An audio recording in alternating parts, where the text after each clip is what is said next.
We know more about the universe today than any civilization in human history. We can literally peer into the quantum realm, map the human genome, and send robots to Mars. We've unlocked secrets that would have seemed like magic to our ancestors just a few hundred years ago. And yet, the more we understand about reality itself, the less meaning we seem to find in it. I mean, the more we explain, the less enchanted the world seems. And the paradox of the modern Enlightenment stands as one of the most fascinating problems in philosophy. We call the period from roughly the late 16th century through the 19th century the Age of Enlightenment. And the name itself reveals everything about how we view this era: enlightenment, light, clarity, reason triumphing over superstition, science replacing mythology, and progress marching forward. But if that period marked the beginning of enlightenment, what came before? Darkness? Well, according to many people, yes, the Dark Ages. A remarkably self congratulatory way to talk about history, as if everything before Descartes and Newton was just humanity stumbling around in pure ignorance. But the German sociologist Max Weber, writing in the early 20th century, noticed something troubling about this narrative. He coined a term that captures the strange emptiness at the heart of modernity: disenchantment. Weber argued that as scientific rationality spread through Western civilization, it systematically drained the world of its so called magic, its mystery, and its sense of sacred meaning. The world that had once been, in his words, a great enchanted garden, became instead a mechanism to be measured, calculated, and controlled. Now, nobody is suggesting that we should go back to bloodletting or believing that thunder is caused by angry gods. The achievements of science are real and monumental. But Weber's insight went deeper than just saying that religion bad, science good. He noticed that something fundamental shifted in how human beings relate to reality itself. The paradox becomes clear when we look at what happened next. The success of the natural sciences has been so overwhelming and so undeniable that it's led to what philosophers call reductionism or materialism. Only matter and energy truly exist. Everything else, meaning, beauty, morality, and even so called consciousness, becomes nothing but the movement of particles and the firing of neurons. Free choice becomes deterministic brain chemistry, and the beauty of a sunset just becomes electromagnetic radiation hitting your retinas. The meaning in your life becomes evolutionary programming, tricking you into survival and reproduction. The Enlightenment promised to free us from darkness and give us truth, and in a sense, it did do that. We gained incredible explanatory power over the natural world. But in the process, we've created a worldview where everything that makes human life feel meaningful gets reduced to something less than itself. We solved the equation, but lost the focus on why we were trying to solve it. We learned to read the musical score, but forgot why we played music in the first place. Philosopher Thomas Nagel describes how science gives us a view from nowhere. Science works by trying to understand things from an objective standpoint, from a perspective outside human experience. And that is a good strength. But human beings don't live from the view of nowhere. We live from the inside, from the first person experience. And when we try to explain that inner life using only the tools of objective science, something essential slips through our fingers. Consider consciousness itself. Right now, you are having an experience. You're listening to these words, hearing my voice, thinking about what I'm saying.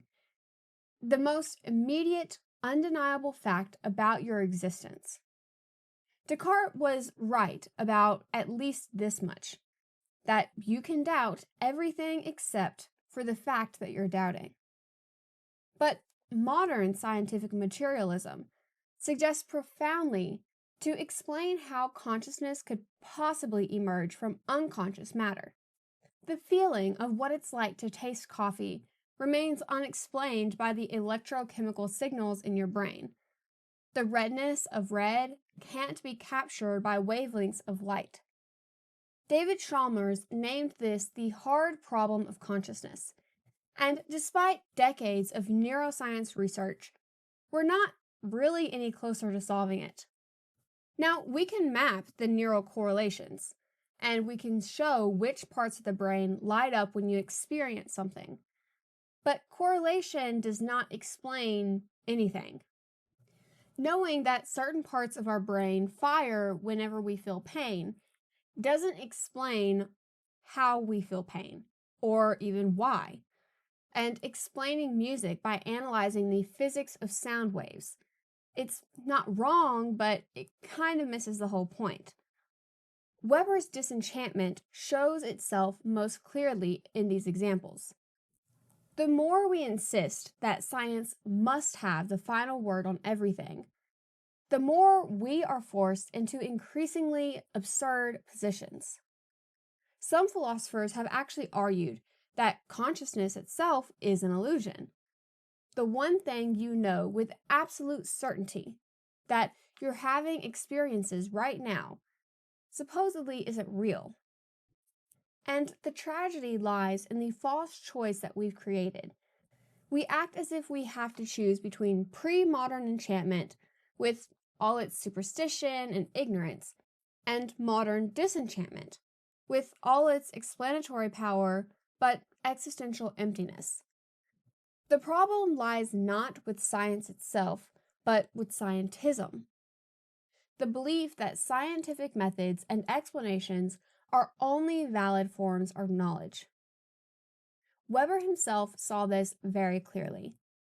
He argued that science can tell us a lot about how things work, but it cannot fundamentally answer questions about meaning and value.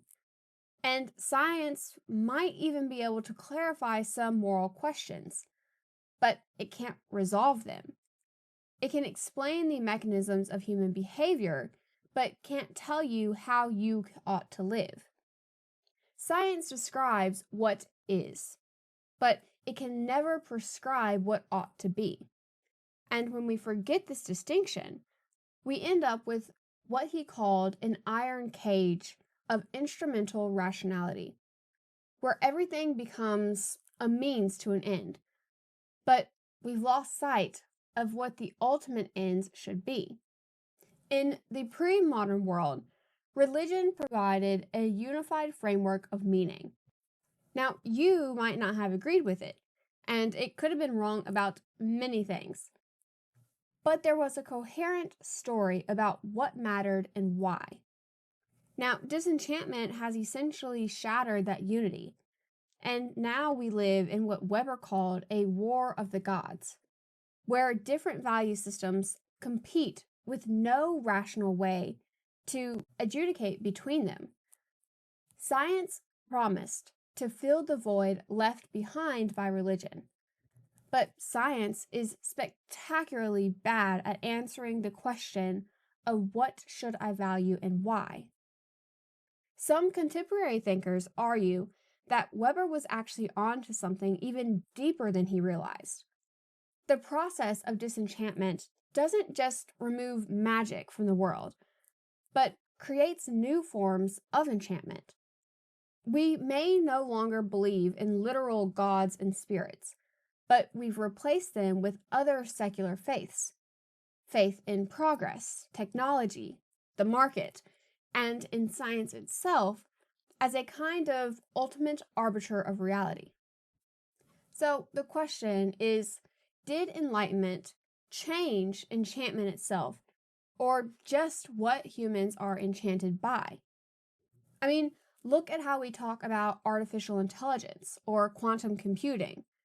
There's an almost religious fever in the language that we use, a sense that these technologies will somehow save us or reveal ultimate truths. And how is that very different from religious traditions? We've essentially taken the structure of religious thinking, the longing for transcendence, for meaning beyond the mundane, and we have redirected it towards scientific and technological objects. So we're still seeking enchantment, but we've become more sophisticated about discussing it. The paradox persists and proves difficult to escape. We can't simply go backward to the pre-modern enchantment. The scientific worldview, whatever its limitations, has shown us too much truth to be abandoned. Diseases are caused by microorganisms, not demons. The Earth orbits the Sun. Evolution by natural selection explains the diversity of life better than any of the creation myths.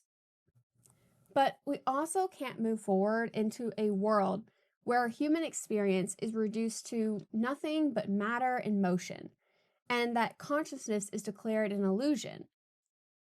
Humans still have experiences that science simply cannot explain. Our perception of spirituality, life after death, these are things that science will never be able to prove or disprove. Science is incredibly powerful for answering certain kinds of questions, particularly questions about how things happen. But there are other genuine forms of knowledge. One of the founders of quantum mechanics itself put it well. The scientific worldview strips the world of all sensory qualities, all aesthetic and ethical values. It is silent about death and God, free will, good and evil. But those aren't bugs in our perception that science will eventually fix. They're simply features of what it means to be human. And as long as humans have been around, we have attached ourselves to some kind of spirituality. And evolutionary scientists might explain that because we know that we're going to die, and so somehow we are looking for a way to prevent that death. The experiences that we have with our spirituality aren't just quirks. They actually are experiences that people all over the world have, even if they require different methods to understand. The clarity and power of scientific understanding does matter, and so does resisting the temptation to reduce everything to that single framework. A kind of post-disenchantment, a way of seeing the world that preserves scientific rigor, but also makes room for meaning, consciousness, and value as genuine features of reality rather than convenient fictions. True enlightenment means recognizing that reality is much richer and much stranger than any single religious or scientific framework can actually capture. The world may no longer be a great enchanted garden in the old sense, but it doesn't have to be a disenchanted wasteland either. Perhaps we can find a new kind of wonder, enriched by our scientific knowledge rather than existing in spite of it, because that makes room for both explanation and experience. Because if you choose pure disenchantment and you gain explanation, you lose your meaning. And if you choose to reject scientific understanding altogether, you might gain subjective comfort, but you might lose some of the truth. So we don't have to choose. Being fully scientific in our inquiry while remaining fully human in our experience is 100% possible. Understanding the mechanisms of consciousness without reducing consciousness to mechanisms is possible.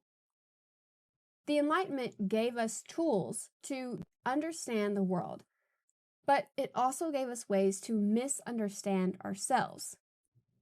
And the truth is, to move forward and to find meaning in life, we have to take the best of both worlds.